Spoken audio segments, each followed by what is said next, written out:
ہم جا رہے ہیں ایک ایسے مقبرے پر جو اپنی شان و شوکت کے لحاظ سے ایک شاہکار ہے.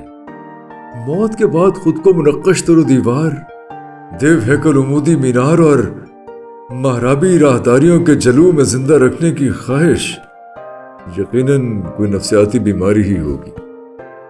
ساری زندگی تعریف و توصیف اور بڑے بڑے القابات سن کر، ابرو کے اشارے پر لوگوں کی تقدیروں کے فیصلے کر کے انسان شاید وقت کو بھی مسخر کرنا چاہے، لیکن نقش فریادی ہی رہتا ہے کسی کی شوخی تحریر، اور کاغذی پیراہن پہ اتراتے پھرتے بادشاہوں کی رعونت کفِ خاکستر ہو جاتی. کفِ خاکستر کا مطلب ہے مٹھی بھر خاک.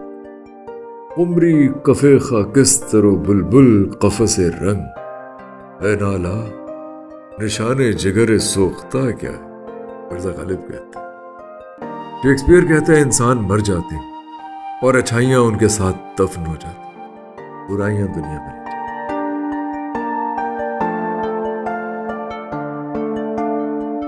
رشید الحسن نے آج پھر کوئی نیا ٹھیلا مارک کر لیا ہے. کنونس کر رہے ہیں کھانے کے لیے ایک بار پھر. سر جڑے جنگیر بادشاہ سن، ایک سیر شراب تے 4 کباباں واسطے انہوں نے نور جہاں تے ہندوستان مار دیتا سی. ہاں انہوں نے لکھیا تے انجی ہے گا. نور جہاں کے بارے میں آپ نے دیکھا ہی ہے نا، سکے دے اوتے اودی تصویر چھپدی سی، مور لگ کے اودے کام ہوندے سن سارے. تے آپ تو شراب ہی پیندا ہوندا سی بیچارہ. دیسی یا ولایتی؟ نہیں میرا خیال ہے دونوں ہی پیندا ہوئے گا، کیونکہ باہروں اگر کوئی ڈیلیگیٹ آندے ہون گے تو لے کے ولایتی آندے ہونے، لیکن ایتھے دیسی بنتی سی پہلے، لیکن اعلیٰ درجے دی. چلو پھر ایسے خوشی چ اسی دہی بلے کھا لئیے. کتوں؟ اے لوہاری تو. انہیں میں نے لوہاری تو کھانا یار. جو کمر انہیں جو وہ گلوز باندھے کوئی نہیں، میں نہیں جو دہی بلے ہے صورت وچ کھانے نے اگر وہ گلوز پان کے. وہ سر انہیں دہی بلے کھوانے نے، انہیں کیڑا آپریشن کرنا ہے. وہ گلوز سر یار جرمز لگے ہوتے ہیں ہاتھوں کو. بڑی دفعہ انہیں سمجھایا بھی ہے، اب ہمیں کیمپین چلانی چاہیے. ویسے ہاتھوں سے جرم لگے، وہ جراثیم لگے ہوندے نے نا سارے، وہ پھر اگے منتقل ہوندے نے. وہ سر گلوز واسطے کیمپین چلانی ہے. ہاں تاکہ گلوز پایا کرن سارے ریڑیاں والے ٹابے والے جو بھی کر رہے ہیں. سر بیکٹیریا بعض اوقات نا اچھے بھی ہوندے نے. اچھا تو یہ مطلب گندے ہاتھوں نہ کھا لئیے. سر مطلب روز نہیں، کدی کدی تے چل جاندہ ہے نا. پھر نہیں پتا اچھے بیکٹیریا نے اس گل دا پتہ ہے کہ نہیں پتا، کہ میں بھی جاننے کا. وہ سر تسی وہ سنیا ہوئے گا نا، غلیظ ہوگا تو لذیذ ہوگا. یہ میں نے نہیں سنا ویسے کبھی. میں نے سنیا میں مرزا غالب دل پتہ شعر تھڈے تو یاد آ گیا. ہن گل تے تسی عجیب بھی کیتی. لطافت بے کثافت جلوہ پیدا کر نہیں سکتی، چمن زنگار ہے آئینہ باد بہاری کا. وہ ٹھیک ہے لیکن وہ ذرا اور لیول دی گل ہے. ہے دہی بھلے نہیں کھا سکتے. تسی جنگیر دے مقبرے تے چلو جی.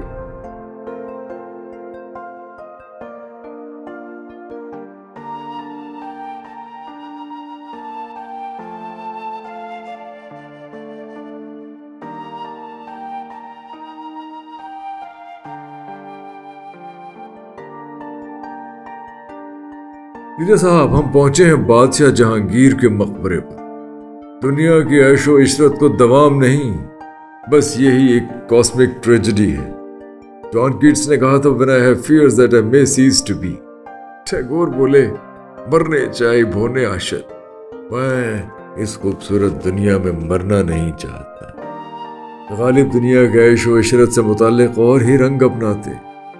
فرماتے ہیں ہنائے پائے ہے بہار اگر خزاں ہے یہی، دوام کلفت خاطر ہے عیش دنیا کا. بہار تو خزاں کے پاؤں کی مہندی ہے، دنیا کا عیش خوشی کی محض ایک پرچھائی ہے، ہمیشہ کا روگ. اس غزل کا تو ایک ایک شعر سر دھننے پر مجبور کرتا ہے. لیکن رشید صاحب کا اعتراض ہوتا ہے کہ ویورز ہسٹری جاننا چاہتے ہیں اور ہم انہیں شعر سناتے رہتے ہیں. ویورز عمارت دیکھنا چاہتے ہیں، آرکیٹیکچر سے لطف اندوز ہونا چاہتے ہیں، اور ہم انہیں اپنے ہی فرمودات میں الجھائے رکھتے ہیں.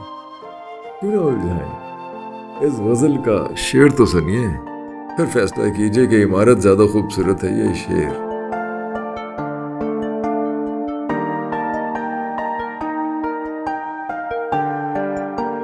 گلا ہے شوق کو دل میں بھی تنگی جا کا، گوہر میں محو ہوا اضطراب دریا کا۔ واہ، یعنی جیسے دریا کا اضطراب سیپ کے سینے میں کہیں سمٹ آتا ہے، انسان کی تمنا کی وسعت بھی دل میں یوں سمٹ کر رہ جاتی۔ گویا دنیا بہت چھوٹی ہے، تمنا کی وسعت بہت بڑی۔ ہنوز محرومی حسن کو ترستا ہوں، کرے ہے ہر بنے منہ کام چشمے بینا کا۔ حسن کا متلاشی اب بھی تلاش میں ہے، حالانکہ رواں رواں آنکھیں بن گیا۔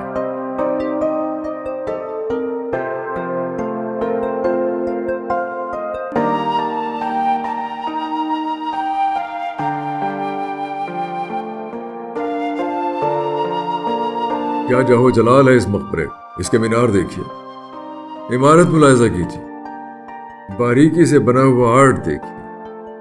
فلک کو دیکھ کے کرتا ہوں اس کو یاد اسد، جفا میں اس کی ہے انداز کار فرما کا۔ یہ مقبرہ ہے شہنشاہ معظم علی وقار جہاں پناہ مغل تاجدار نور الدین سلیم جہانگیر کا۔ نثارے القابات جاہو جلال تجھ کو احتشام کے ساتھ مٹی میں مٹی ہوئے پڑے ہیں موصوف۔ شاید کچھ لوگوں کے نزدیک لالو گوہر میں نمایاں ہو گئے ہوں، ہم ایسے سادہ دلوں کی نیاز مندی سے خودوں نے کی ہیں جہاں میں خدائیاں کیا کیا۔ یہ مقبرے اور ان میں آسودہ خاک بڑے بڑے آسمان دکھانے کا مقصد صرف ہیریٹیج دکھانا نہیں ہے، بلکہ یہ احساس دلانا ہے کہ بادشاہوں نے بھی مٹی میں مل کر مٹی ہی ہونا ہے، گداگروں کی طرح۔ یہ مقبرے، یہ مینار دلکشی کے آنے والی نسلوں کی تفنن اتباع کا باعث ہوں۔ سیرگاہیں ہوں گی، ان پہ ٹکٹ لگیں گے، لوگ وقت گزاری کے لیے آئیں گے یا ان پہ کنداں آرٹ سے لطف اندوز ہوں گے۔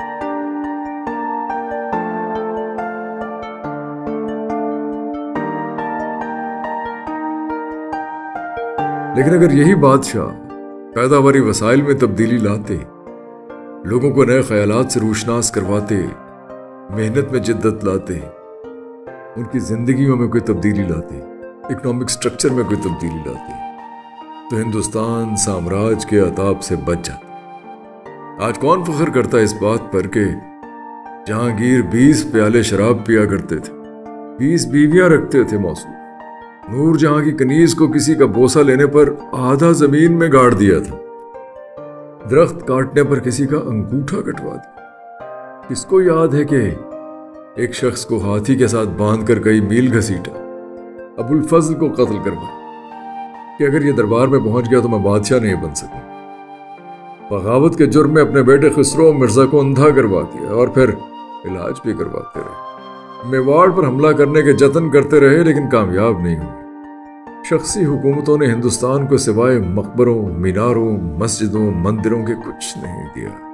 یہ لوگ ایسے کوتاہ نگاہ تھے کہ جب یورپ میں چھاپا خانہ کھلا اور انہیں کتاب پیش کی گئی تو انہوں نے اپنے کاتب اور خطاط کو ترجیح دی، کیونکہ ترجیح اپنے شوق کی آبیاری تھی، نہ کہ علم کو زیادہ سے زیادہ لوگوں تک پہنچا۔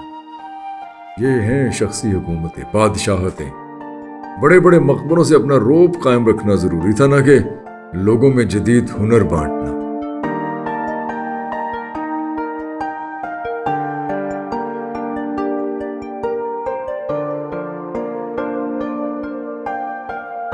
جہانگیر کی محبوب بیوی تھی نور جہاں، جس کے نام کا سکہ چلتا تھا۔ مورخین لکھتے ہیں کہ ہیرے جواہرات کے تحفے دیں اور کام نکلوا لیں۔ یہ جہانگیر ہی تھا جس کے ہوتے ہوئے ایسٹ انڈیا کمپنی ہندوستان میں تجارت کرنا چاہ رہی تھی، لیکن جہانگیر مان نہیں رہا تھا۔ نور جہاں نے راستہ ہموار کیا، گوکہ کمپنی نے قدم جہانگیر کے بعد جمائے۔ بادشاہوں کی عاقبت نااندیشی نے 150 برس لاکھوں لوگوں کو آگ اور خون کی بھٹی میں جھونک دیا۔ انفرادی اور شخصی فیصلوں سے بڑی ذلت اور کوئی نہیں۔ اور ہمارے ہاں آج تک انفرادی فیصلے، ذاتی پسند اور ناپسند، ذاتی مفاد، بادشاہوں والا دکھاوا، علم و خرد کی بجائے عیاشی اور موج مستی پر اترانا، محنت پر انحصار کی بجائے خاندانی میراث پر فخر کرنا، لوٹ کھسوٹ میں قسمت کی یاوری کا انتظار کرنا، یہ سب انسانی کمزوریاں ہندوستان میں بادشاہت اور شخصی حکومتوں کا شاخسانہ۔ پھر بھی یہ میرا ذاتی خیال ہے، اور اگر کچھ لوگ اتفاق نہ بھی کریں تو مجھے ان کی رائے کا احترام۔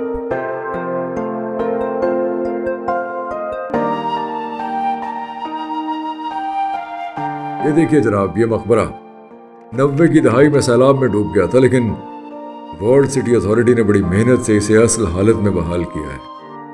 پرکاشی کاری اور فریسکو آرٹ مشاق کاریگروں سے بنوایا گیا ہے۔ بہت باریک بینی سے کام کیا ہے ان کاریگروں نے۔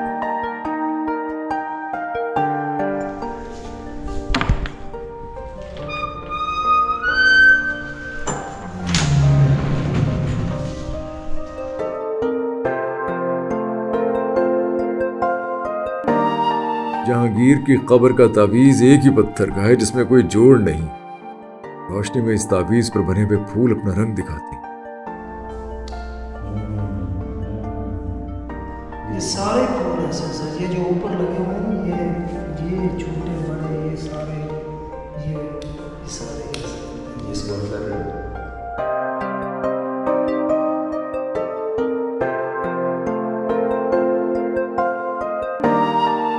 راجستھان سے لائے گئے۔ سنگ موسا، سنگ ابری، سنگ مرمر، کیسے کیسے پتھر ہیں۔ لاجوردی، نیلم، مرجان، جانے کون کون سے پتھر استعمال۔ ایک ہم ہیں کہ اپنی ہی صورت کو لیا بگاڑ، اور ایک وہ ہیں جنہیں تصویر بنا مرنے کے بعد بھی اپنا روپ قائم رکھنے کے لیے مقبرے بنوائے گئے۔ بہرحال یہ لوگ اگر دور اندیش ہوتے تو بڑے بڑے ہنر کدے بنواتے۔ یہاں علم و ہنر، خرد و جمال کی روایات تو ہزاروں سال سے موجود تھی، گندھارا آرٹ کی شکل میں۔ فلسفہ، طب، سیاسیات، ہندسہ، کون سا علم تھا جس میں ہندوستانی طاق نہیں تھے؟ کون سا علم تھا جو یہاں سے یونانیوں تک نہیں پہنچا؟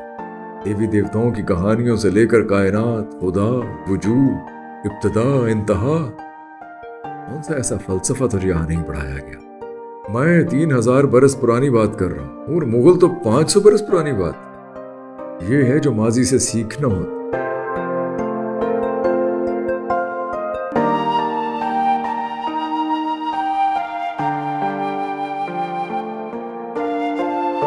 مغل تیموری خون اور تلوار بازی پر ہی اتراتے رہے، اور ہندوستان کے ہزاروں برس پرانے علمی ورثہ سے ناآشنا رہے۔ ایک مریضانہ سے خود پسندی قائم کیے رکھی۔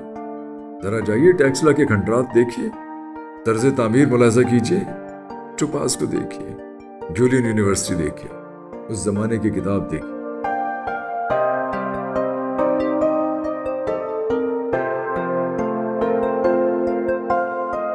سیاسی حرکیات پر ایسی مستند کتابیں، انہوں نے بھی کتابیں لکھی ہیں، لیکن یہ زیادہ تر یادداشتیں ہیں ذاتی نوعیت کی۔ ہم سنتے ہیں ایران سے فریسکو آرٹ اور جیومیٹریکل ڈیزائنز کے لیے کاریگر بلائے جاتے تھے۔ بھئی اگر آپ فلسفے اور ہنر سکھانے والے بلاتے تو ذہنی طور پر لنگڑی لولی نسل پیدا نہ ہوتی۔ ساتھی سی مذہبی تعویلات پر مباحثوں کی بجائے جدید علوم عوام تک پہنچاتے۔ لیکن جہانگیر کا تو دکھ ہی یہ تھا کہ اس کا بیٹا شاہ جہان 24 برس کا ہو گیا اور اب تک شراب نہیں پیتا۔ بہرحال ایرانیوں نے اپنا آرٹ ان مقبروں میں محفوظ کیا۔ یہ دیکھیے دیواروں پر جو گلدان بنے ہیں، اس میں اس مقبرے کا نقش بھی ہے۔ یہ سارے پھول بنایا گیا ہے، جہاں سے آپ انٹر ہوا نا سامنے، اس کی اس کے اندر خوبصورت کے اندر دیکھے تصویر ہے۔ اچھا نظر آ رہی ہے؟ ہاں، یہ سامنے لائٹ ہے۔ اچھا یہ پورے جو بلڈنگ کی تصویر ہے، یہ پوری بلڈنگ اس والز کے اندر۔ بہت تفصیل ہے ان بیل بوٹوں میں جو بظاہر پھولوں کی صورت دیواروں پر بنے، اور دیواروں کے کچھ حصوں کو بالکل چھیڑا نہیں گیا۔ یہ وہی ہیں 17ویں صدی کے اوائل ہی سے موجود۔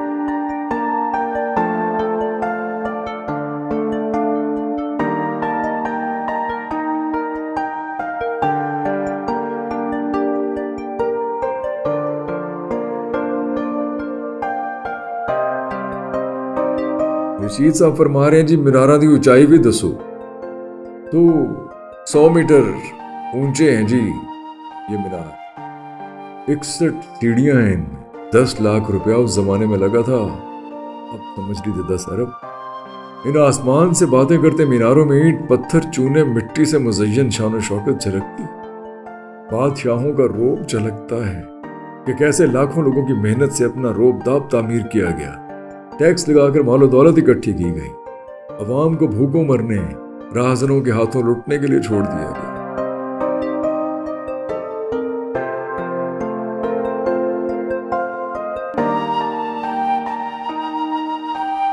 ہم جب یہ مقبرے دکھاتے ہیں تو مقصد میناروں کی اونچائیاں، دیواروں کی موٹائیاں اور راہداریوں کی لمبائیاں بتانا نہیں، مقصد یہی ہوتا ہے کہ ماضی کی ترجیحات سے سبق سیکھیں۔ گورنمنٹ کالج لاہور یا ڈی اے وی کالج یا اسلامیہ کالج کی عمارتیں شاید ان مقبروں کی طرح پرشکو نہیں ہیں، لیکن ان عمارتوں نے علم کے ایسے چراغ جلائے ہیں جنہوں نے دلوں کے خرابوں کو منور کیا ہے۔ اور یہاں عظمت و ستوت کے ان شاہکاروں میں کوئی دیا جلانے والا بھی نہیں ہے۔ مرنے کے بعد اپنی راکھ اپنے تعلیمی اداروں کی دیواروں میں چنواتے ہیں لوگ، لیکن ان مقبروں میں آج کوئی اگربتی جلانے والا بھی نہیں۔ جو سبق ان مقبروں سے سیکھنا چاہیے وہ یہ ہے کہ شخصی فیصلے اقوام کی تباہی کا پیش خیمہ ہو۔ اداروں کا مضبوط ہونا شخصیتوں کے کیرزما سے زیادہ اہم۔ طاقت محض حاصل کرنا نہیں، اس کا بہترین استعمال بھی ضروری، اور بہترین استعمال یہ ہے کہ لوگ آپ کے مرنے کے بعد انلائٹنڈ ہوں، اس بات سے قطع نظر کہ آپ کہاں دفن۔ معاف کیجئے، بہت ہی سنجیدہ سا ویلاگ تھا، بات شروع کہیں سے ہوئی اور کہیں پہنچ گئی۔ میں معذرت خواہ ہوں، عام طور پہ ایسی سنجیدہ باتیں ویورز کے لیے ہوتی نہیں ہیں، لیکن بس بہک گیا۔ آپ ہمارے ساتھ رہیے، اپنی رائے دیجیے، اپنے کامنٹ کیجیے، آپ کی رائے، آپ کے کامنٹ ہمارے لیے بہت مقدم۔